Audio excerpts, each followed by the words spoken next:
Buong pagmamahal kong itinayo ang bahay na ito, kasama ang asawa ko, mula sa sarili kong pinaghirapan. Ngunit sa isang iglap, kinatkat ako ng aking biyenan at sarili kong asawa, gustong kunin ang aming ari-arian. Ang hapdi ng pagkakanulo mas masakit pa sa sugat. Hindi nila alam, may isang susi akong hawak na magpapalit ng kanilang tadhana sa isang iglap. Bago ka magpatuloy, mag-subscribe ka muna, baka sa katahimikan mo, may isang kwentong para sa iyo. Ako si Celeste Alcantara. 32 taong gulang. May master's degree sa psikolohiya. Sa loob ng halos 10 taon, akala ko'y isa ako sa pinakamaswerteng babae sa mundo. Akala ko. Pinakasalan ko si Teniente Coronel Miguel Santiago, isang opisyal ng militar na hinahangaan hindi lang dahil sa ranggo niya, kundi pati na rin sa taglay niyang kabutihan. O ganoon ang akala ko noon. Buong puso ko siyang minahal at akala ko buong puso rin niya akong minamahal. Isang matatag na pundasyon, iyon ang pinaniwalaan kong itinayo namin para sa aming pamilya, lalo na ngayong malapit na naming masilayan ang bunga ng aming pagmamahalan. Ngunit sa isang iglap gumuho ang lahat. Gabing iyon. Bumabagyo. Malakas ang hangin at ulan. Nakakabingi ang kulog at kidlat. Ngunit higit pa sa lakas ng bagyo ang naramdaman kong kirot. Humilab ang tiyan ko. Hindi lang basta hilab kundi isang matinding hapdi na sumasakop sa buo kong katawan. Ito na, bulong ko sa sarili habang nanlalambot ang mga tuhod. Naramdaman ko ang pagdaloy ng mainit na likido sa pagitan ng aking mga hita. Pumutok ang panubigan ko. Nagmamadali akong bumangon kahit nanginginig ang buong katawan. Walang ibang pwedeng tawagan kundi si Miguel. Nasa trabaho siya, anya. Isang emergency operation. Lagi naman. Pero ngayon, higit sa lahat, kailangan ko siya. Kinuha ko ang cellphone ko. Hindi ko maigalaw ang mga daliri ko sa sobrang sakit at taranta. Paulit-ulit akong humihinga ng malalim, pilit pinapakalma ang sarili. Kailangan kong kumilos. Kailangan kong tawagan siya. Sa wakas, nadial ko ang numero niya. Isang ring. Pangalawang ring. Bawat segundo ay parang isang oras na naghihintay. May sumagot. Hindi niya agad ako kinibo. Naririnig ko ang malakas na pag-ulan sa labas at ang tunog ng hangin. Ngunit may iba akong narinig. Isang pamilyar na himig. Ang aming wedding song, mahina lang, parang tugtog sa isang bar. Tapos, isang boses. Hindi boses lalaki. Isang tinig ng babae, mahina ang ungol, parang nasasaktan. Pero hindi sa pisikal na sakit, kundi sa isang uri ng pagnanasa. Isang tinig na kumurot sa puso ko at nagpatayo sa lahat ng balahibo ko. Ang aking buong mundo ay bumagsak sa isang nakakabinging katahimikan. Parang tumigil ang paghinga ko. Hindi ako makakilos. Hindi ako makapaniwala sa narinig ko. Si Miguel. Ang asawa ko. Sa gitna ng bagyo, habang ako'y nanganganib na mga anak, kasama niya ang ibang babae. Ang sakit na nararamdaman ko sa aking sinapupunan ay walang-wala kumpara sa sakit na dumurog sa aking puso. Nanginginig ang kamay ko. Narinig ko muli ang ungol. Mas malakas. Kasabay nito ang isang bulong mula sa isang pamilyar na boses, "Sige pa, mahal. Masarap ka talaga." Boses iyon ni Miguel. Hindi ko binaba ang tawag. Hindi ko siya sinigawan. Hindi ako humagulgol. Sa halip, sa gitna ng matinding sakit, sa gitna ng pagguho ng lahat ng pinaniniwalaan ko, isang nakakagulat na kalmado ang bumalot sa akin. Naramdaman ko ang kakaibang lakas na biglang lumabas sa kaibuturan ng aking pagkatao. Pinikit ko ang aking mga mata, pinigilan ang pagluha, at dahan-dahang pinindot ang record buton sa aking telepono. Naramdaman ko ang lamig ng bakal ng aking telepono, parang yelo, ngunit sa loob ko, may apoy na nagliliyab. Hindi ako makahinga ng maayos. Mabilis ang tibok ng puso ko. Hindi para sa aking sarili. Hindi para sa akin. Para sa anak ko. Para sa aming anak. Pagkatapos ng ilang sandali, pagkatapos ng ilang minutong pakikinig sa nakakapangilabot na katotohanan, dahan-dahan kong ibinaba ang tawag. Hindi ako tumawag sa aking ina, si Ilse Corazon Santos, na nasa Cebu. Hindi rin sa aking mga kaibigan. Alam ko na hindi ito ang panahon para sa pag-iyak o paghingi ng awa. Oras ito para kumilos. Pinunasan ko ang mga luha na hindi ko namalayang umagos. Sa halip, dinyal ko ang numero ng taong alam kong makakatulong, ang taong may pinakamalaking kapangyarihan sa buhay ni Miguel, at sa aking buhay, si General Ricardo Lim. Ang kanyang ama. Ang pinuno ng isang mataas na command sa militar. Kailangan kong maging matatag. Para sa aking anak. Ang sakit ay hindi maipaliwanag. Bawat segundo, bawat hilab, parang kinukurot ang aking kaluluwa. Ang buong paligid ay nagiging malabo, at ang tanging narinig ko ay ang boses ni Mang Tonyo, ang aming matanda at tapat na driver, na nagmamaneho ng mabilis sa gitna ng bagyo. Konting tiis pa po, Ma'am Celeste, paulit-ulit niyang sabi, habang nagmamaneho kami patungo sa Luna General Hospital. Nanginginig ang kanyang boses. Alam niyang malubha ang kalagayan ko. Nakarating kami sa ospital. Puti. Malamig. Ang amoy ng gamot ay bumabalot sa lahat. Agad akong isinugod sa operating room. Ang bawat sandali ay malabo, ang mga mukha ng mga doktor at nurse ay nagiging usok na lang sa aking paningin. Naririnig ko ang mga bulong, ang mga utos, ang tunog ng mga instrumentong medikal.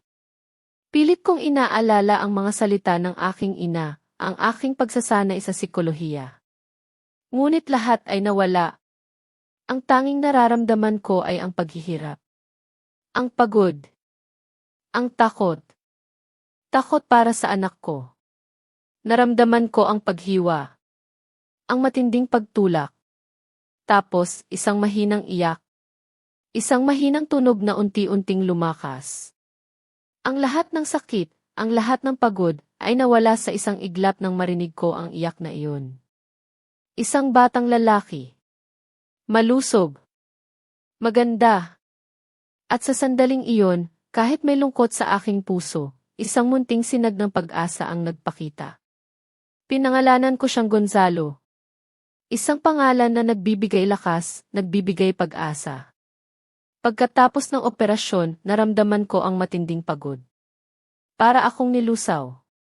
Nakaratay ako sa kama, hawak ang aking anak. Hindi pa rin ako makapaniwala. Isang bagong buhay.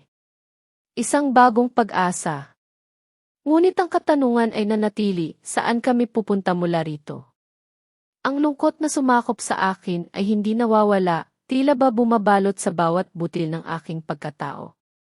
Ilang oras pa lang akong gising, ngunit ang buong paligid ay biglang nagbago. Ang lahat ng ingay ay unti-unting nawala. Nagsimulang bumalik ang kulay sa aking paningin. At nakita ko. Si General Ricardo Lim. Nakatayo siya sa gitna ng kwarto, ang kanyang presensya ay tila isang malakas na puwersa na nagpatahimik sa lahat. Nakasuot siya ng kanyang uniforme, ang kanyang mukha ay matigas, at ang kanyang mga mata ay nanlilisik. Sa likod niya, nakita ko si Miguel. Gulo ang kanyang buhok, at ang kanyang mukha ay halatang puyat at litong-lito. Halatang bagong gising. Halatang galing sa isang lugar na hindi niya dapat pinanggalingan. Papa, mahina niyang sambit. Ngunit hindi siya pinansin ng general. Lumapit ang general kay Miguel. Walang salita. Walang emosyon. Bigla, isang malakas na tunog ang umalinggaw sa buong silid. Isang sampal. Isang sampal na tumama ng buong lakas sa mukha ni Miguel. Nagulat ang lahat. Napatayo ang mga nurse at doktor. Walang nagtangkang kumilos. Ang mukha ni Miguel ay namula. Hindi siya makapagsalita. Saan ka galing, Miguel? Malamig na tanong ng general. May emergency operation po, Papa. Biglaan po, sagot ni Miguel, pilit na inayos ang kanyang sarili. Nagsinungaling siya. Nakita ko ang pagtaas ng kilay ng general. Walang kasing bilis, hinugot ng general ang cellphone niya. Pinindot niya ang isang buton. At doon, sa gitna ng katahimikan ng silid, umalingaw-ngaw ang pamilyar na ungol ng isang babae, ang bulong ni Miguel, at ang malakas na pag-ulan. Ang recording. Ang recording na aking ginawa. Ang lahat ng tao sa loob ng silid ay nagtinginan. Ang mga nurse, ang mga doktor. Ang mga matang iyon ay puno ng pagkabigla at awa para sa akin. Ngunit sa akin, wala akong naramdamang awa para sa aking sarili. Sa halip, naramdaman ko ang isang malamig na pagtutuon. Isang kumpirmasyon. Ang kanyang pagkakanulo ay hindi lang isang lihim sa pagitan naming dalawa. Ngayon, buong mundo na ang nakakaalam. At ito pa lang ang simula. Lumipas ang mga araw sa ospital. Unti-unting gumagaling ang aking katawan, ngunit ang aking kaluluwa ay nanatiling sugatan. Hindi ko pa rin naiintindihan ang lahat, at ang mga alaala ng gabing iyon ay parang isang pelikulang paulit-ulit na naglalaro sa aking isipan. Dumating ang aking ina, si Ilse Corazon Santos, mula Cebu. Ang presensya niya ay parang isang mainit na kumot sa malamig na panahon. Hindi siya nagtanong ng marami. Hindi siya nagsalita ng sobra. Ang tanging ginawa niya ay ang yakapin ako, hawakan ang aking kamay at tignan ako ng puno ng pagmamahal. Ang kanyang mga mata ay nagpahayag ng lahat. Pag-unawa. Suporta. Pagmamahal. Ang kanyang pagkain na niluto ay nagbigay sa akin ng lakas, at ang kanyang presensya ay nagbigay sa akin ng kapanatagan. Sa loob ng mga araw na iyon, tanging ang presensya niya ang tanging nagbigay sa akin ng kaunting kapayapaan. Ngunit ang kapayapaang iyon ay hindi nagtagal. Hindi nagtagal at dumating din si Aling Consuelo, ang aking biyenan. Nakita ko ang kanyang mukha, pilit na pinipigilan ang kanyang emosyon. Ngunit ang kanyang mga mata ay walang kasing bilis na lumuha, at nagsimula siyang umarte, parang isang aktres sa isang pelikula. Celeste, anak, patawarin mo na si Miguel, bulong niya, habang hinahaplos ang aking kamay. Alam mo naman ang mga lalaki, nagkakamali lang. Lalo na ang asawa mo, napakaraming stress sa trabaho. Ang bawat salita niya ay parang isang matalim na kutsilyo na humihiwa sa aking puso. Isipin mo ang dangal ng pamilya. Isipin mo ang reputasyon ni Miguel. General ang ama niya. Hindi pwedeng masira ang pangalan ng mga Santiago dahil lang sa isang pagkakamali. Ang kanyang boses ay puno ng pakiusap, ngunit sa likod ng kanyang mga salita, narinig ko ang manipis na hangarin. Ang lahat ay para sa pamilya Santiago. Hindi para sa akin. Hindi para sa aking anak.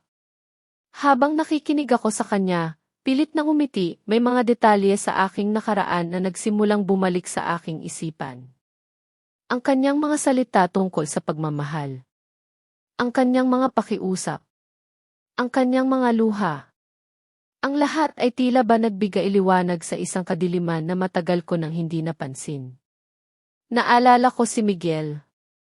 Ang kanyang kakaibang atensyon sa akin sa mga huling buwan ng aking pagbubuntis. Lalo na ang mga tasa ng herbal tea na siya mismo ang naghahanda para sa akin araw-araw. Para sa iyong kalusugan, mahal, sasabihin niya habang hinahaplos ang aking tiyan. Mabuti ito para sa iyo at sa sanggol. At ako, sa aking pagmamahal, ay ininom ang lahat ng iyon ng walang pagdududa. Walang pag-aalinlangan.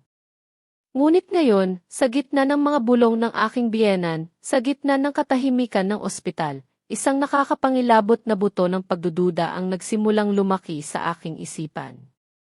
Ang mga tiis na iyon. Ang kanyang sobrang pag-aalaga. Ang kanyang biglang pagdalo sa mga pregnancy check-up. Ang lahat ay tila ba konektado. Hindi lang ito tungkol sa isang pagkakamali. Hindi lang ito tungkol sa pagtataksil. May mas malalim. May mas madilim. Sa tingin ninyo, Ano kaya ang tunay na laman ng mga tsaang iyon na ipinapainom niya sa akin araw-araw? Ibahagi ang inyong mga hula sa comment sa ibaba. Kung gusto ninyong malaman ang sunod kong ginawa, huwag kalimutang i-like ang video na ito at mag-subscribe sa aming channel para sa susunod na bahagi ng aking kwento. Matapos akong makalabas ng ospital, isang desisyon ang aking ginawa ng buong puso. Hindi ako babalik sa bahay namin sa Campo Aguinaldo. Ang bawat sulok ng bahay na iyon ay puno ng alaala, mga alaala ng pagmamahalan na ngayon ay nababalutan ng kapaitan at sakit. Hindi ko kayang bumalik doon. Hindi ko kayang manatili sa lugar na naging saksi sa aking pagguho. Ang bahay na iyon ay hindi na simbolo ng aming pag-ibig, kundi ng kanyang pagkakanulo. Sa tulong ng aking ina at sa kanyang matalinong pamamahala, lumipat kami sa isang condominium unit sa Rockwell, Makati. Ang lugar na iyon ay simbolo ng kalayaan. Simbolo ng aking pagbawi sa aking sarili. Bawat kahon na inilipat namin ay tila isang pahina ng nakaraan na unti-unting isinasara. Sa bawat pagod na aking nararamdaman, may kalayaan akong nakikita. Ito ang aking deklarasyon ng kasarinlan. Ang aking pagtalikod sa isang buhay na puno ng kasinungalingan. Hindi ako magpapatalo. Hindi ako magpapaapi. Ngunit ang mga pagdududa ay hindi nawawala. Ang mga alaala ng mga herbal tea. Ang kakaibang atensyon ni Miguel. Ang lahat ng ito ay bumabagabag sa aking isipan. Alam kong hindi lang ito simpleng pagtataksil. May mas malalim. At kailangan kong malaman ang katotohanan. Bilang isang psychologist, alam kong hindi ko pwedeng hayaang lamunin ako ng aking emosyon. Kailangan kong maging matalino. Kailangan kong maging mapanuri. Naalala ko si Myrna. Ang asawa ni Major David, isang opisyal na nasa ilalim ni Miguel. Matagal na kaming magkaibigan ni Myrna. Siya ang tipo ng tao na tapat, at alam kong mapagkakatiwalaan ko siya. Sa kabila ng aking pag-aalinlangan, naglakas loob akong magpadala ng text message sa kanya. Simpleng tanong. Kamusta na kayo, Myrna? May update ka ba sa emergency mission ni Miguel noong gabing nanganak ako? Ang bawat segundo ng paghihintay sa kanyang sagot ay parang isang oras. Ang aking puso ay mabilis na tumitibok. Natatakot ako sa kung ano ang kanyang sasabihin. Natatakot ako sa katotohanan na maaaring ilabas niya. Ngunit alam kong kailangan kong malaman. Ilang minuto ang lumipas. Tapos, dumating ang reply ni Myrna. Celeste, walang emergency mission na nangyari. Regular duty lang si Miguel noong gabing iyon. Hindi ko alam bakit niya sinabi sa iyo yan. Isang iglap. Isang text message. At ang lahat ng aking pagdududa ay kumpirmado. Hindi lang siya nagtaksil. Nagsinungaling siya. Malinaw na sinabi niya na may emergency mission. Ngunit walang ganoong mission. Isang kasinungalingan. Isang planadong kasinungalingan. Ang galit ay dahan-dahang gumapang sa aking dibdib. Hindi na ito sakit. Hindi na ito lungkot. Ito ay purong galit. Galit na nagbibigay sa akin ng lakas. Galit na nagpapatala sa aking isipan. Hindi lang ito isang sandali ng kahinaan. Ito ay isang intensyonal na pagkakanulo. At sa sandaling iyon, alam kong hindi ako titigil hanggat hindi ko nalalaman ang buong katotohanan. Ang laban ay nagsisimula pa lang. Isang hapon, habang abala ako sa pag-aayos ng mga gamit ni Gonzalo sa bagong apartment, biglang nagring ang doorbell. Nagulat ako. Wala akong inaasahang bisita. Nang buksan ko ang pinto, nanindig ang lahat ng balahibo ko. Nakatayo doon si Bianca Perez. Ang kabit. Ang kanyang mukha ay puno ng peking lungkot. Ang kanyang mga mata ay nagpanggap na puno ng pagdudusa. At sa isang iglap, bumagsak siya sa kanyang mga tuhod, pilit na humingi ng tawad. Celeste, patawarin mo ako, ang kanyang boses ay nanginginig. Hindi ko sinasadya. Minahal ko lang si Miguel. Naging biktima lang din ako ng aming pagmamahalan. Ang kanyang mga luha ay umaagos, ngunit walang naramdaman ang aking puso. Wala akong nakitang sinseridad sa kanyang mga mata. Sa halip, nakita ko ang isang mapanlinlang na ahas. Hindi ako gumalaw. Hindi ako nagsalita. Tinitigan ko lang siya. Ang aking mukha ay malamig, walang emosyon. Ang aking puso ay naging bato. Naramdaman ko ang kakaibang lakas na bumalot sa akin. Hindi na ako ang Celeste na biktima. Ngayon, ako ang Celeste na lumalaban. Bianca, ang aking boses ay mahina ngunit matatag, parang patak ng yelo sa gitna ng tag-init. Tumayo ka dyan. Hindi ka isang biktima. Ikaw ay isang maninira. At ako, hindi ako isang tanga. Nagulat siya sa aking tinig. Parang hindi niya inaasahan ang aking reaksyon. Lumuwag ang kanyang hawak sa aking binti. Celeste, tutu. Hindi ko sinasadya ang lahat. Alam kong masakit ito sa iyo. Sana maintindihan mo, pagmamahal lang ang naramdaman ko kay Miguel.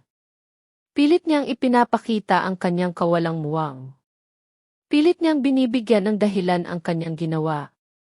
Ngunit hindi ako nagpadaig. Matalas ang aking isipan. Bilang isang psychologist, alam ko kung paano basahin ang mga tao, kung paano makita ang katotohanan sa likod ng mga salita. Ang kanyang pagganap ay mahusay, ngunit hindi sapat para linlangin ako. Minahal mo si Miguel, ulit ko sa kanyang sinabi, ang aking boses ay may bahid ng panunuya. Ganoon ba? O minahal mo lang ang kanyang ranggo, ang kanyang apelyido, ang kanyang posisyon sa lipunan? Dahil kung pagmamahal ang pinag-uusapan, alam kong hindi ka marunong magmahal. Hindi ka marunong magpahalaga sa buhay. Naramdaman ko ang pagbabago sa kanyang ekspresyon. Ang kanyang pilit na ngiti ay unti-unting nawala. Ang kanyang mga mata ay nanlaki. Alam kong tinamaan ko siya. Alam kong malapit na ako sa kanyang kahinaan. Anong ibig mong sabihin? Ang kanyang boses ay naging garalgal. Ang ibig kong sabihin, sabi ko, lumapit ng kaunti sa kanya, ang aking mga mata ay nakatitig sa kanya ng direkta. Hindi ka pwedeng magkaanak. Ilang beses mo nang ipinabubunot ang mga sanggol na nasa iyong sinapupunan? 3. 4. Hindi ba't iyon ang dahilan kung bakit hindi mo maibigay kay Miguel ang isang pamilya na matagal na niyang pinapangarap? Sa isang iglap, nagbago ang kulay ng kanyang mukha. Mula sa puti, naging pula at pagkatapos ay naging luntian. Ang kanyang mga mata ay nagpakita ng purong takot. Ang kanyang bibig ay nakabukas, ngunit walang salita ang lumabas. Siya, na kanina ay nagpapanggap na biktima, ay ngayon ang tunay na biktima ng katotohanan. Iyon ang kanyang pinakamalaking sikreto. Ang dahilan kung bakit hindi siya karapat-dapat kay Miguel sa mata ng lipunan. Ang kanyang imposibleng pagkakaroon ng sariling anak. At ngayon, alam ko. At alam niyang alam ko. Paano mo nalaman yan? Bulong niya, ang kanyang boses ay nanginginig. Umiti ako, isang malamig na ngiti na hindi umabot sa aking mga mata. Alam ko ang lahat, Bianca. Higit pa sa iniisip mo. At ngayon, wala ka ng karapatan na magpanggap na biktima. Ikaw ang nagpasimula ng lahat ng ito. Tumayo siya, nanginginig ang kanyang mga tuhod. Ang kanyang mukha ay puno ng pagkamuhi at takot. Hindi siya makatingin sa aking mga mata. Walang paalam. Walang iba pang salita. Mabilis siyang tumalikod at tumakbo palabas ng aking apartment. Ang tunog ng kanyang mga takong ay umalingaw sa hallway. Ngunit ang pag-alis niya ay hindi nagdala ng kapayapaan. Sa halip, nagdulot ito ng mas malalim na pag-iisip. Hindi lang ito tungkol sa pagtataksil. May mas malalim na lihim. May mas malalim na plano. At ang pagdududa tungkol sa mga herbal tea ay lalong lumakas. Kung si Bianca ay may bahagi sa planong ito, ano kaya ang layunin? Kailangan kong kumilos. Kailangan kong kumpirmahin ang aking mga hinala. At ang tanging paraan ay bumalik sa pinangyarihan ng lahat. Ang lumang bahay. Agad kong inayos ang aking plano. Isang simpleng rason. Kailangan kong kunin ang ilang mahahalagang gamit ni Gonzalo na naiwan namin sa bahay. Mga laruan, ilang damit, o kung ano pa man na pwedeng maging dahilan. Tumawag ako sa general, pilit kong pinanatili ang aking boses na kalmado at nagpapaawa. Sinabi ko na kailangan ko ang mga gamit ni Gonzalo at gusto kong kuhanin ang mga ito sa isang araw na wala si Miguel. Pinayagan naman ako ng general. Marahil ay naawa siya sa akin, o marahil ay may sarili rin siyang mga plano. Hindi ko na inalam. Ang mahalaga, may pagkakataon ako. Kinabukasan, maaga akong naghanda. Isinuot ko ang pinakasimpleng damit at nagdala ng isang maliit na bag, hindi na ako nagdala ng kotse. Nagtaksi lang ako para walang masyadong makakapansin. Naramdaman ko ang kaba sa aking dibdib. Ang pagbalik sa bahay na iyon ay parang pagpasok sa isang teritoryo ng kaaway. Pagdating ko sa bahay, tahimik ang lahat. Walang tao. Tila ba may multo ang bawat sulok. Ang amoy ng alikabok at lumang alaala ay bumati sa akin. Dumiretso ako sa kwarto ni Gonzalo, pilit na inayos ang aking mukha para magmukhang abala sa paghahanap ng gamit. Ngunit ang aking mga mata ay nagmamasid. Ang aking mga tainga ay nakikinig. Dahan-dahan akong lumabas ng kwarto. Palihim akong naglakad patungo sa hardin. Ito ang lugar kung saan kami madalas magkape ni Miguel. At ito rin ang lugar kung saan siya naghahanda ng mga herbal tea para sa akin. Ang maliit na hardin ay tahimik, ang mga halaman ay tila ba natutulog. Nakita ko ang isang maliit na lalagyan malapit sa aming lumang kapehan. Ito ang lalagyan kung saan niya inilalagay ang mga ginamit na dahon ng tsaa. May mga natira pa. Maliit. Pinatuyong dahon. Parang walang halaga. Ngunit para sa akin, ito ay ginto. Kinuha ko ang isang maliit na plastic bag na inihanda ko. Nang hindi gumagawa ng kahit anong ingay, dahan-dahan kong kinuha ang ilang piraso ng pinatuyong dahon ng tsaa. Nanginginig ang aking mga kamay. Bawat segundo ay parang isang oras na naghihintay. Natatakot ako na baka may dumating. Natatakot ako na baka mahuli ako. Pagkatapos noon, pumasok ako muli sa aming kwarto. Sa harap ng salamin, kinuha ko ang suklay. Dahan-dahan kong sinuklay ang aking buhok at pinulot ang ilang hibla ng aking buhok na nalaglag. Inilagay ko rin ang mga ito sa isang maliit na sobre. Ito ang aking pruweba. Ang aking ebidensya. Ang lahat ng ito ay para sa isang laboratorio. Para sa isang pagsusuri. Nang matapos ako, mabilis akong lumabas ng bahay. Ang aking puso ay mabilis na tumitibok. Naramdaman ko ang pawis na lumalamig sa aking likod. Ngunit sa kabila ng takot, may isang kakaibang kapayapaan akong naramdaman. May isang pag-asa. Sa wakas, malapit na akong malaman ang katotohanan.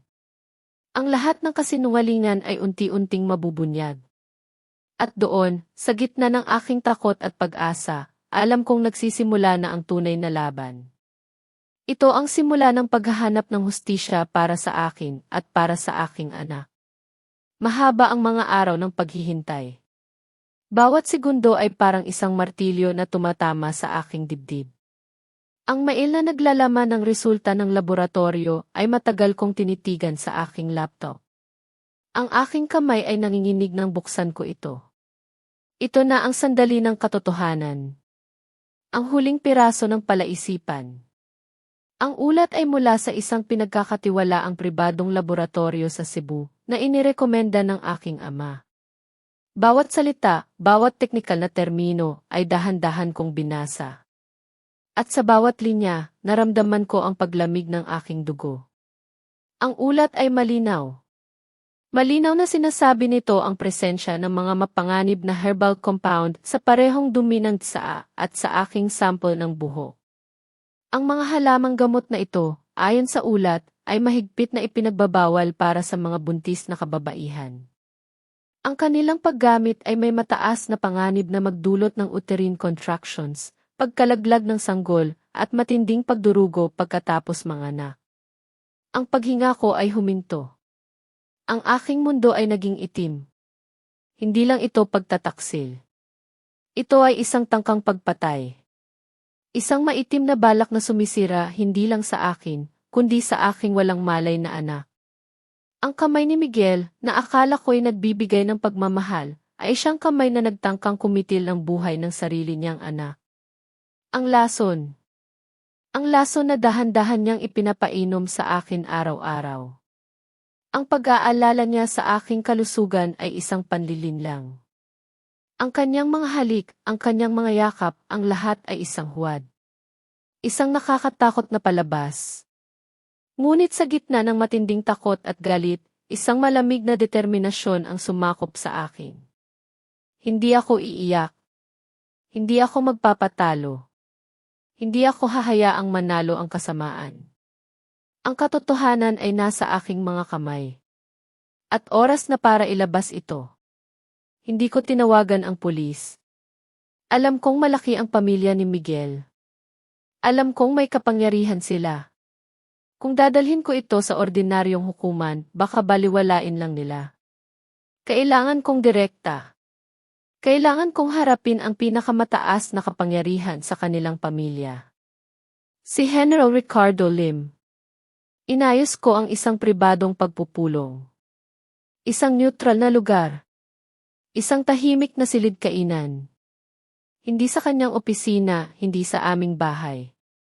Isang lugar kung saan ang aming pag-uusap ay magiging tago at kung saan walang makakaabala. Dumating ako ng maaga.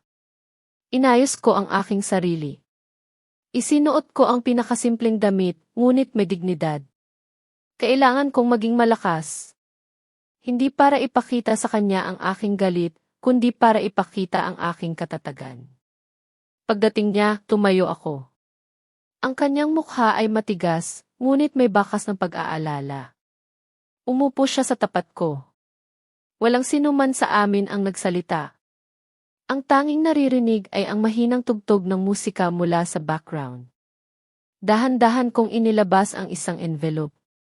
Inilagay ko ito sa mesa sa tapat niya. Walang salita. Hindi ko siya tiningnan sa mata. Tinitigan ko lang ang envelope. Kinuha niya ito. Dahan-dahan niyang binuksan. At doon, sa loob ng envelope, naroon ang resulta ng laboratorio. Ang hatol ng siyensya. Ang pruweba. Ang katotohanan. Ang kanyang mga mata ay nanlaki habang binabasa niya ang bawat linya. Nakita ko ang pagbabago sa kanyang ekspresyon.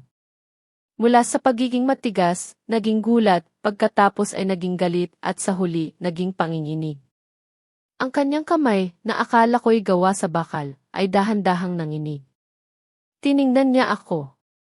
Ang kanyang mga mata ay puno ng katanungan, puno ng pagdududa, puno ng sakit. Ngunit hindi ako nagsalita. Hindi ko siya binigyan ng kahit anong paliwanag. Hayaan niyang magsalita ang ulat. Hayaan niyang magsalita ang katotohanan. Ang katahimikan sa pagitan namin ay naging mabigat. Mabigat na parang isang malaking bato na nakapatong sa aming dalawa. Alam kong naunawaan niya. Alam kong nakikita niya ang lahat. Ang kanyang anak. Ang kanyang dugo. Isang kriminal. Isang baluktot na kaluluwa na handang kumitil ng buhay para sa kanyang sariling kapakanan. Hindi ko kailangan sabihin ang kahit ano. Ang ulat ay sapat na. At sa sandaling iyon, alam kong ang kanyang puso ay nabasag. Hindi lang dahil sa pagtataksil ng kanyang anak, kundi dahil sa katotohanan na ang kanyang sariling anak ay isang halimaw. Ang mga sumunod na araw ay tila mga anino na dahan-dahang gumagapang. Hindi na ako nagtagal sa paghihintay ng balita mula kay General Lim. Alam kong kumilos siya. Ang kanyang presensya sa silid-kainan, ang kanyang nanginginig na kamay habang binabasa ang ulat, ang kanyang matigas na mukha na biglang bumaluktot sa matinding sakit, sapat na iyon para kumpirmahin ang aking paniniwala. Ang hato ng siyensya ay nagsilbing mitsa na nagpasiklab sa isang mas malaking apoy. Ngunit ang general ay hindi lang basta umasa sa isang ulat. Isang tunay na pinuno, alam niyang kailangan ng mas malalim na paghahanap sa katotohanan. Nalaman ko mula sa aking abogado na siyang inirekomenda ng general mismo na agad siyang kumilos. Palihim niyang ginamit ang kanyang pinakapinagkakatiwalaang unit ng intelligence sa militar. Hindi lang para patunayan ang aking ibinigay na ebidensya, kundi para hukayin ang lahat ng maaaring nakatago. Parang isang malaking agila na tahimik na lumilipad sa kalangitan, nagmamasid, at sa isang iglap, bababa para dakpin ang kanyang biktima. Ang bawat impormasyon na ipinapadala sa akin ng aking abogado ay parang mga piraso ng basag na salamin na dahan-dahang nabubuo. Sa bawat pagkabuo ng bawat piraso, lalong lumilinaw ang imahe ng isang napakalaking kasinungalingan, ng isang napakalaking sabuatan. Ang kanilang imbestigasyon ay hindi lang nagkumpirma sa balak na paglason sa akin. Lalong lumalim ang hukay. Lumabas ang isang mas malaking network ng krimen. Isang madilim na lihim na bumabalot sa pamilya Santiago at sa iba pang mga personalidad na konektado sa kanila. Si Miguel, ang aking asawa, ang ama ng aking anak. Ang lalaking pinakasalan ko, ang lalaking akala ko'y kilala ko. Siya pala ay sangkot sa malawakang korupsyon. Ipinupusit niya ang mga military supplies mula sa mga bodega ng gobyerno. Ang mga materyales na dapat ay para sa ating mga sundalo, para sa pagtatanggol ng ating bansa, ay ibinebenta niya. Ibinubulsa niya ang pondo. At saan napupunta ang mga supplies na ito? Sa construction company ni Amy Tan. Ang ama ni Bianca Perez. Ang aking puso ay bumigat. Ang aking isipan ay nagsimulang magkabit-kabit ng mga detalye na dati hindi ko pinapansin. Ang lahat ay biglang naging malinaw. Ang sobrang yaman ni Amy Tan. Ang biglang pagtaas ng kanyang negosyo sa konstruksyon. Ang kanyang pagiging malapit sa ilang matataas na opisyal. Ang lahat ay konektado sa isang madilim na transaksyon. Si Bianca. Ang kabit. Ang akala ko'y isang desperadang babae na naghahanap ng pagmamahal. Siya pala ang utak sa likod ng lahat. Ang imbestigasyon ay nagbunyag na hawak ni Bianca ang lahat ng ebidensya ng korupsyon ni Miguel. Ang mga lihim na dokumento. Ang mga transaksyon sa bangko. Ang mga testimonya ng mga empleyado na nasuhulan. Ang lahat ng ito ay kanyang tinago. Ito ang kanyang baraha. Ito ang kanyang hawak kay Miguel. Ginagamit niya ito para manipulahin si Miguel. Para pilitin si Miguel na alisin ako sa landas. Para maisakatuparan ang kanyang plano na makapasok sa pamilya Santiago ng may dignidad, ng may legalidad. Hindi lang siya naghahangad ng pag-ibig. Hindi lang siya naghahangad ng atensyon. Naghahangad siya ng kapangyarihan, ng kayamanan, ng posisyon. Ang pag-alis ko sa buhay ni Miguel, ang aking pagkamatay, ang susi para sa kanyang pangarap. Ang pangarap na maging Mrs. Santiago at ang pagkakaroon ng kapangyarihan sa mga ari-arian ng pamilya. Ang bawat detalye ay parang isang patalim na tumutusok sa aking dibdib, ngunit hindi na ito sumakit. Sa halip, naramdaman ko ang isang malamig na kapayapaan. Isang kapayapaan na dulot ng paglitaw ng katotohanan. Ang lahat ng kasinungalingan, ang lahat ng pagpapanggap, ay unti-unting nabubuo sa isang malaking larawan ng kasamaan. Si Miguel, ang aking asawa. Hindi lang siya isang manloloko. Hindi lang siya isang taksil. Siya ay isang puppet. Isang duwag na pinili ang pera at kapangyarihan kaysa sa kanyang pamilya, kaysa sa kanyang sariling anak. Handa siyang kumitil ang buhay para sa kanyang sariling kapakanan, para sa kanyang mga kasinungalingan, para sa kanyang pagiging sakim. Ang general, sa kabilang dako, ay ipinakita ang kanyang tunay na karakter. Isang tao ng dangal. Isang tao ng prinsipyo. Isang tao na mas pinahahalagahan ang katarungan at ang dangal ng militar kaysa sa kanyang sariling anak. Siya, bilang isang ama, ay naghihirap. Ngunit bilang isang pinuno, nanindigan siya. Hindi niya tinakpan ang mga kasalanan ng kanyang anak. Sa halip, ginamit niya ang kanyang kapangyarihan, ang kanyang impluwensya, para ilabas ang katotohanan. Ang military investigation na ito ay nagpataas sa antas ng aming kwento. Hindi na ito isang simpleng drama ng pamilya, isang away mag-asawa. Ito ay naging isang malaking kaso ng korupsyon sa militar, isang sabwatan na mailayuning pumatay. Ang bawat sandali ay puno ng tensyon, bawat araw ay parang isang hinahabi na lambat na dahan-dahang humihigpit sa mga taong sangkot. Ang ebidensya ng korupsyon, ang mga dokumentong nagpapatunay sa pagpuslit ng mga military materials, ito ang huling pako sa kabaong ng karera ni Miguel. Ang kanyang kalayaan ay unti-unti nang nawawala. Ang kanyang kinabukasan ay unti-unti nang nagdidilim. Hindi na siya makakatakas. Hindi na siya makakakubli sa likod ng kanyang ranggo, sa likod ng kanyang pangalan. Ang katotohanan ay malinaw. Ang katarungan ay malapit na. Ang lahat ay nabunyag na, ang lason, ang pagnanakaw sa gobyerno, ang maitim na plano ni Bianca. Nasa kamay na ni General Lim ang lahat ng ebidensya. Ano sa tingin ninyo ang gagawin ng isang ama na may kapangyarihan sa kanyang nag-iisang anak na naging isang halimaw? Kung nakikinig pa po kayo hanggang dito, pakiiwan po ng numerong 1 sa comment section sa ibaba para malaman kung may mga kasama pa rin ako sa paglalakbay na ito.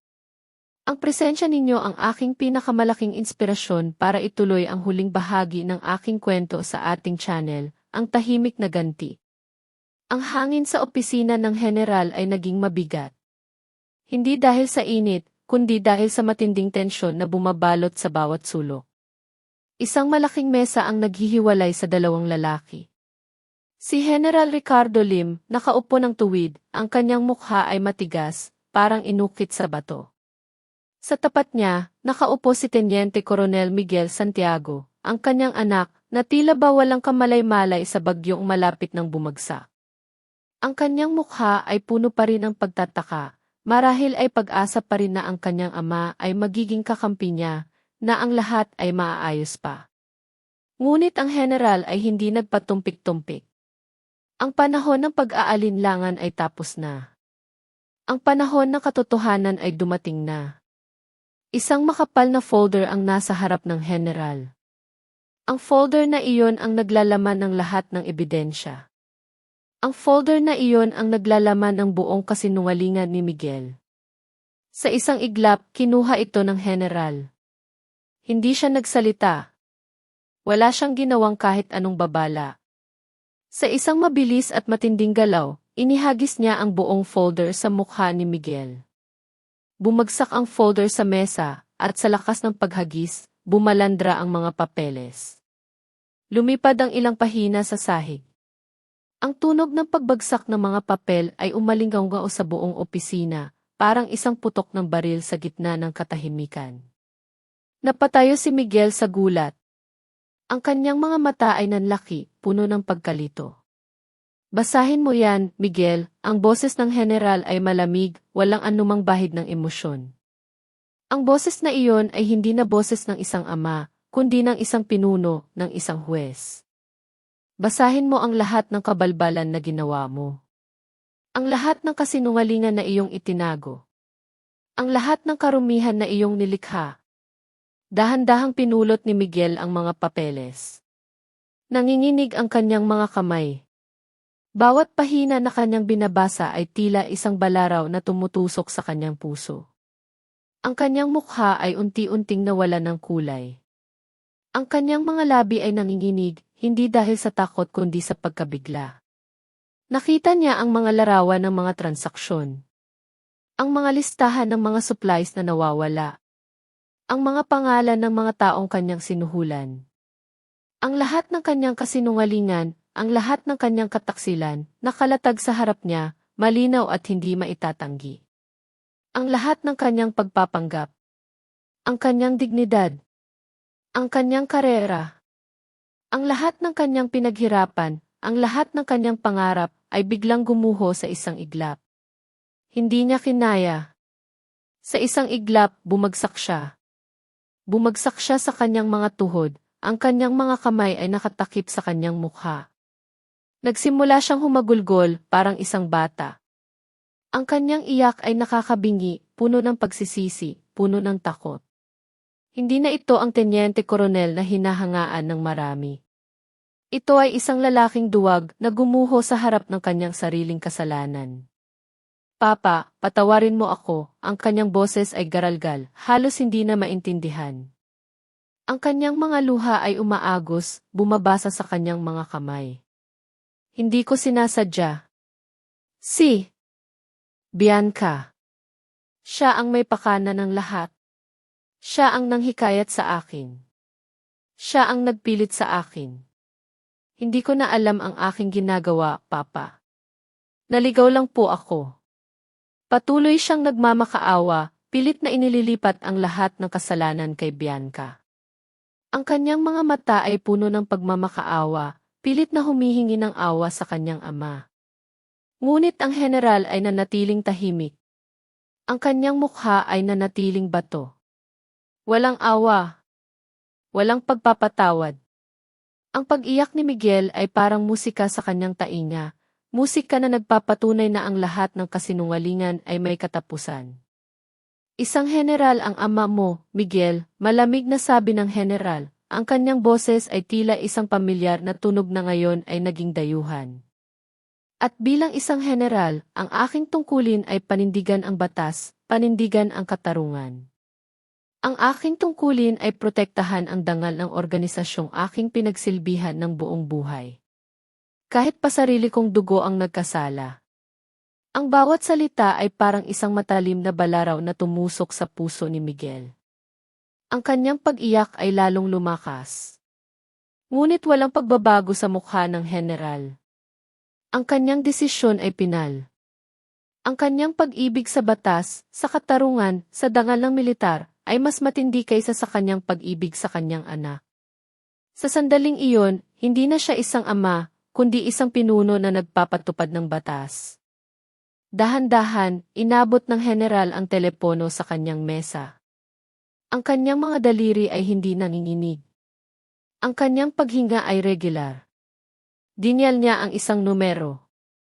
Ang kaba ay bumalot sa akin, kahit nawala ako doon, tila ba nandoon ako sa bawat sandali. Saksi sa bawat galaw, sa bawat salita. Military court, ang kanyang boses ay malinaw at matatag. Gusto kong mag-ulat ng isang kaso ng malawakang korupsyon at pagtatangkang pagpatay. Ang aking anak, si Teniente Coronel Miguel Santiago, ang aking inirerekomenda para sa agarang investigasyon at paglilitis.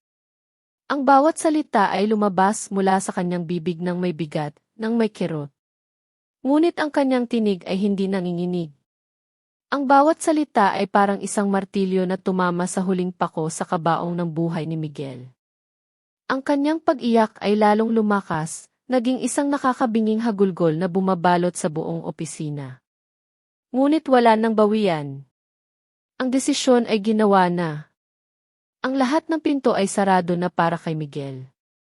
Samantala, sa kabilang dako ng syudad, sa isang mamahaling condominium unit, si Bianca Perez ay abala sa pag-empek. Ang kanyang mukha ay puno ng taranta. Ang kanyang mga kamay ay nanginginig habang pilit na isinisiksik ang mga damit sa maleta. Alam niyang malapit na siyang matuklasan. Alam niyang gumuho na ang lahat ng kanyang plano. Ang kanyang mga pangarap ng kayamanan at kapangyarihan ay naging abo sa isang iglap. Ang kanyang mga kontak ay hindi na sumasagot. Ang kanyang paraan para makatakas ay unti-unti nang nawawala. Narinig niya ang malakas na katok sa kanyang pinto. Hindi lang basta katok. Isang malakas na hampas, parang isang malaking bato na bumagsak. Naramdaman niya ang panginginig ng pinto. Natakot siya. Naisip niyang takasan ang lahat. Naisip niyang tumalon mula sa bintana. Ngunit huli na. Isang malakas na pagsabog. Bumukas ang pinto. Pumasok ang isang pangkat ng mga pulis militar. Ang kanilang mga mukha ay seryoso. Ang kanilang mga baril ay nakatutok. Walang sinuman sa kanila ang nagsalita. Ang kanilang mga mata ay matalim, at ang kanilang presensya ay nagdulot ng matinding takot kay Bianca. Bianca Perez, sabi ng pinuno ng pangkat, ang kanyang boses ay malinaw at matatag. Ikaw ay nasa ilalim ng pag-aresto. Mayroon kang karapatan na manahimik. Ang lahat ng iyong sasabihin ay maaaring gamitin laban sa iyo sa hukuman. Sumama ka sa amin. Nawala ng lakas si Bianca. Bumagsak siya sa sahig, sa gitna ng kanyang nagkalat na mga gamit. Ang kanyang mga damit na pilit niyang pinasok sa maleta ay nagkalat sa paligid. Ang kanyang mga pangarap ng kayamanan at kapangyarihan ay naging isang bangungot. Ang kanyang pagbagsak ay kasing bilis ng pagtaas ng kanyang ambisyon. Ang katahimikan sa loob ng kanyang apartment ay naging isang malamig na huling paghatol. Si Miguel, na humahagulgol sa opisina ng kanyang ama. Si Bianca, na nakahandusay sa kanyang apartment, sa gitna ng kanyang mga pinatuyong pangarap. Ang kanilang pagbagsak ay nagdala ng isang kakaibang pakiramdam ng katarungan. Isang katarungan na hindi hinabol sa pamamagitan ng galit o puot, kundi sa pamamagitan ng tahimik na paghahanap sa katotohanan. At sa sandaling iyon, naramdaman ko ang isang malamig na kapayapaan. Ang hustisya ay unti-unting nakakamit. Ang tahimik na ganti ay naganap na. Ang military court ay isang lugar na binalot ng matinding solemnidad. Bawat isa sa mga nakaupo ay may bigat sa dibdib. Ang silid ay puno ng mga taong may matataas na ranggo, mga abogado, at mga ordinaryong mamamayan na gustong masaksihan ang kaganapan. Ang hangin ay mabigat, puno ng tensyon, at ang tanging naririnig ay ang mahinang huni ng air conditioner at ang paminsan-minsang paggalaw ng mga upuan. Ito ay hindi lamang isang paglilitis, kundi isang paghahanap sa katotohanan na matagal nang itinago. Nakaupo ako sa likod, bilang isang saksi, na nakasuot ng simpleng kulay abo na damit, ngunit may dignidad. Ang aking mukha ay kalmado, walang emosyon, at ang aking mga mata ay direktang nakatingin sa harap. Sa harap ko, nakita ko si Miguel at si Bianca. Ang kanilang mga mukha ay puno ng takot, ng pagkabahala, at ng matinding pagkamuhi sa isa't isa. Ang dating nagpapanggap na magkasintahan ay ngayon ay tila ba mga aso at pusa, handang magkagat para lang iligtas ang kanilang mga sarili. Nagsimula ang paglilitis. Ang bawat isa ay nagbibigay ng kanilang pahayag. Ang mga ebidensya ay inilatag sa mesa. Ang mga testimonya ay binasa. At sa bawat sandali, ang dalawa ay nagbabato ng sisi sa isa't isa. Una si Miguel. Ang kanyang mukha ay puno ng pawis. Ang kanyang boses ay nanginginig habang isinasalaysay niya ang kanyang bersyon ng kwento. Pilit niyang inililipat ang lahat ng kasalanan kay Bianca. Siya po ang nangakit sa akin, ang kanyang boses ay halos pabulong, puno ng pagmamakaawa. Siya po ang nagplano ng lahat. Hindi ko po sinasadya ang mga nangyari. Nabulag lang po ako sa kanyang ganda, sa kanyang pangako. Ginawa niya ang lahat para ipakita ang kanyang sarili bilang isang biktima, isang lalaking naligaw ng landas dahil sa tukso ng isang babae. Pininturahan niya si Bianca bilang isang halimaw, isang mastermind, isang babaeng walang puso. Ang kanyang mga luha ay umaagos, pilit na humihingi ng awa sa hukuman, sa lahat ng taong nakikinig. Pagkatapos, si Bianca naman. Ang kanyang mukha ay namumula sa galit. Ang kanyang mga mata ay nanlilisik. Ang kanyang boses ay matalim at puno ng hinanakit. Si Miguel po ang may kasalanan, matigas niyang sabi. Siya po ang korap. Siya po ang naglalabas ng mga supplies sa militar. Ako po, ginagamit ko lang po ang impormasyon na nalaman ko para makakuha ng hustisya para sa sarili ko. Siya po ang nag-utos sa akin na ipainom ang tsaa kay Celeste. Siya po ang nagplano ng lahat. Pilit niyang ipinapakita ang kanyang sarili bilang isang biktima ng manipulasyon, isang babaeng ginamit ng isang lalaking sakim at walang puso. Pininturahan niya si Miguel bilang isang taksil, isang halimaw, isang lalaking walang kaluluwa.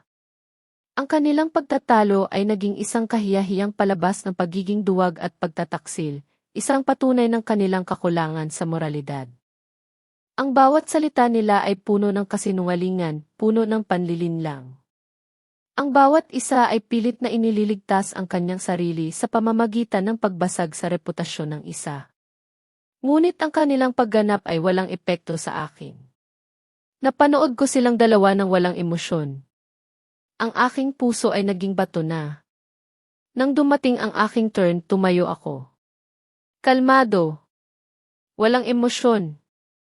Ang aking mukha ay direkta, ang aking mga mata ay nakatingin sa hukom. Ang aking boses ay malinaw at matatag habang isinasalaysay ko ang lahat. Walang anumang bahid ng galit o puot. Walang personal na damdamin. Puro katotohanan lamang. Isinalaysay ko ang gabing nanganak ako sa gitna ng bagyo, ang matinding sakit, ang pagtawag kay Miguel, at ang recording ng kanyang pagtataksil.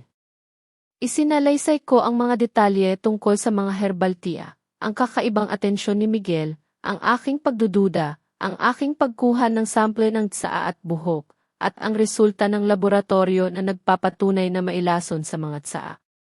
Ang lahat ng detalye, inisa-isa ko ng walang bahid ng galit o puot. Objetibo. Totoo. Ang aking testimonya ay hindi isang paghihiganti. Ito ay isang paghahanap sa katotohanan. Ang bawat salita ko ay tila isang martilyo na tumatama sa pader ng kanilang kasinungalingan. Hindi ako nagpakita ng personal na damdamin. Walang luha. Walang sumbatan. Dahil alam kong ang katotohanan mismo ang pinakamalakas na akusasyon. Ang aking testimonya ay isang matalim na tabak, humihiwa sa lahat ng kanilang pagpapanggap, nagbubunyag sa kanilang tunay na kulay. Ang aking kalmado ay naging aking pinakamalakas na sandata. Bago matapos ang aking pahayag, humingi ako ng pahintulot sa hukom. Mayroon po akong isang tanong, Ginoong Hukom, ang aking boses ay bahagyang nanginginig, ngunit nanatiling matatag. Isang tanong lamang po para kay Miguel. Pinayagan ako ng hukom. Tiningnan ko si Miguel. Ang kanyang mukha ay puno ng pawis. Ang kanyang mga mata ay nanlalaki, puno ng takot, tila ba alam niya kung ano ang aking itatanong. Ang katahimikan sa loob ng korte ay naging nakakabingi. Ang lahat ng mata ay nakatitig sa akin at kay Miguel. Miguel, sabi ko, ang aking boses ay bahagyang bumaba, puno ng isang malalim na lungkot na hindi ko na mapigilan. Bawat salita ay dahan-dahang lumabas, puno ng bigat. Sa buong panahong ipinapainom mo sa akin ang mga tsaan na iyon, sa bawat gabi na ako'y umiinom ng walang pag-aalinlangan, may sandali bang naisip mo na ang sanggol sa aking sinapupunan ay sarili mo ring anak? Ang iyong dugo, ang iyong laman, ang iyong kinabukasan. Ang tanong ay umalinggaw sa buong silid. Ang lahat ng mata ay nakatitig kay Miguel. Ang kanyang bibig ay nakabukas. Pilit siyang nagsasalita, ngunit walang salita ang lumabas. Ang kanyang mukha ay puno ng pagkabigla at isang malalim na paghihirap. Ang kanyang mga mata ay nagpakita ng isang kakaibang halo ng pagsisisi at takot. Hindi siya makasagot. Ang kanyang katahimikan ay naging isang huling pag-amin. Isang patunay ng kanyang kawalan ng pagmamahal. Kawalan ng konsensya. Kawalan ng pagkatao. Ang kanyang pagkatao ay gumuho sa isang tanong lamang. Ang hukom ay tumawag ng recess. Ang katahimikan ay naging mabigat. At nang muling magsimula ang paglilitis, ang desisyon ay malinaw.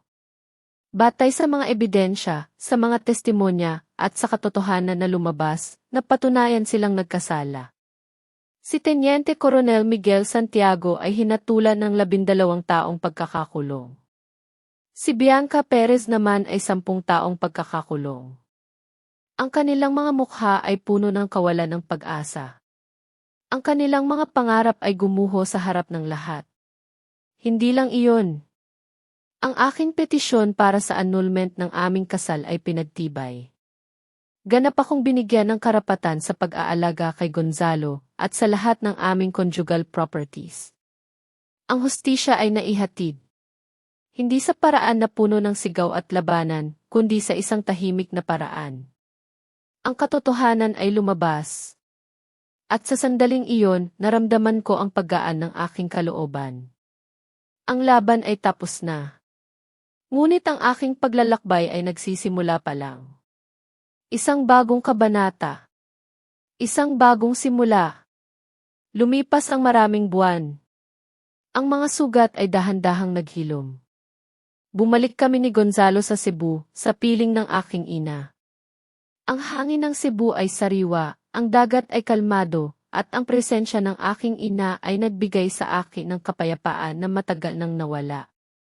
Ang aming bagong buhay ay puno ng pag-asa. Isang araw, habang abala ako sa pag-aalaga kay Gonzalo, dumating ang isang sulat. Galing ito sa kulungan. Galing kay Miguel. Kinuha ko ito nang nanginginig ang aking mga kamay. Matagal ko itong tinitigan bago ko buksan. Ano pa kaya ang sasabihin niya? Ano pa kaya ang matitira sa kanyang mga kasinungalingan? Ang sulat ay maikli. At doon, binunyag niya ang huling, pinakamalaking sikreto. Hindi siya ang tunay na anak ni General Ricardo Lim. Ang kanyang ina, si Aling Consuelo, ay nagkaroon ng relasyon sa ibang lalaki bago pa ikasal sa general. Ito ang pasanin na kanyang dinala sa buong buhay niya. Ang pasanin na nagtulak sa kanya na maging sakim, na maging duwag. Ang pagnanais na mapatunayan ang kanyang sarili, na magkaroon ng kapangyarihan, ang nagtulak sa kanya sa kadiliman. Bigla, naging malinaw ang lahat. Ang matigas na puso ni Aling Consuelo, ang kanyang pagiging manipulative, ang kanyang obsesyon sa dangal ng pamilya Santiago. Hindi lang ito tungkol sa akin, kundi sa lahat ng kasinungalingan na kanilang binuo sa loob ng maraming taon. Naramdaman ko ang isang kakaibang pakiramdam. Hindi awa, hindi galit. Isang malalim na pag-unawa. Ang lahat ng kasamaan, ang lahat ng sakit, ay nagmula sa isang malaking kasinungalingan. Ang lahat ng ito ay isang reaksyon sa isang sikreto na matagal nang itinago. Dahan-dahan kong nilukot ang sulat.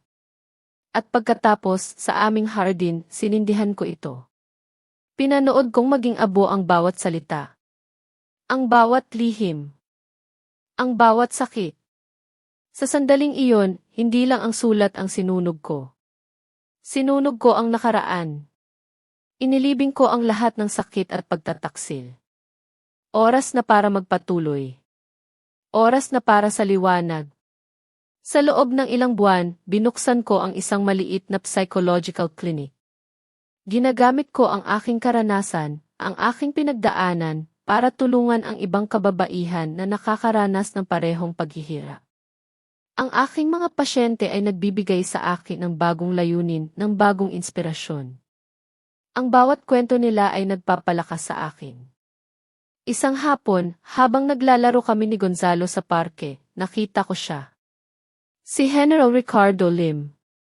Nagretiro na siya sa serbisyo. Ang kanyang buhok ay mas puti na, ngunit ang kanyang mga mata ay may kapayapaan na matagal kong hindi nakita. Lumapit siya sa amin.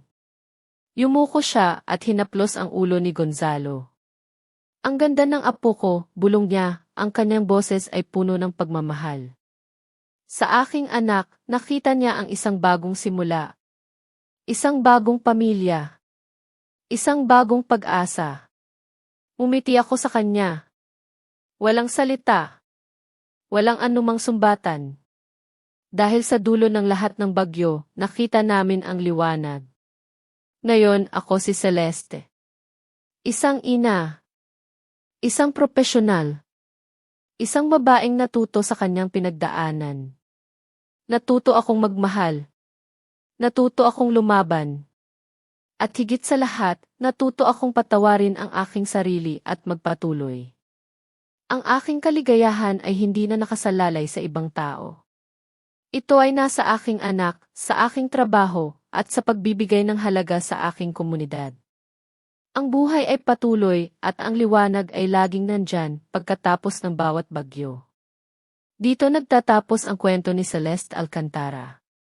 Ano ang masasabi ninyo sa kanyang mga desisyon, sa kanyang paglaban at sa kanyang pagbangon? May iba pa ba kayong gagawin kung kayo ang nasa posisyon niya, sa gitna ng matinding pagsubok at pagtataksil? Ibahagi ang inyong mga saloobin sa comment section sa ibaba, binabasa ko po ang bawat isa. Ang inyong mga komento ay mahalaga para sa akin. Kung ang kwentong ito ay nagbigay sa inyo ng inspirasyon, aral, o kahit konting damdamin, huwag kalimutang i-like, i-share sa inyong mga kaibigan at mahal sa buhay, at mag-subscribe sa ating channel na Tahimik na Ganti, para hindi ninyo mapalampas ang susunod na mga misteryo at kwento.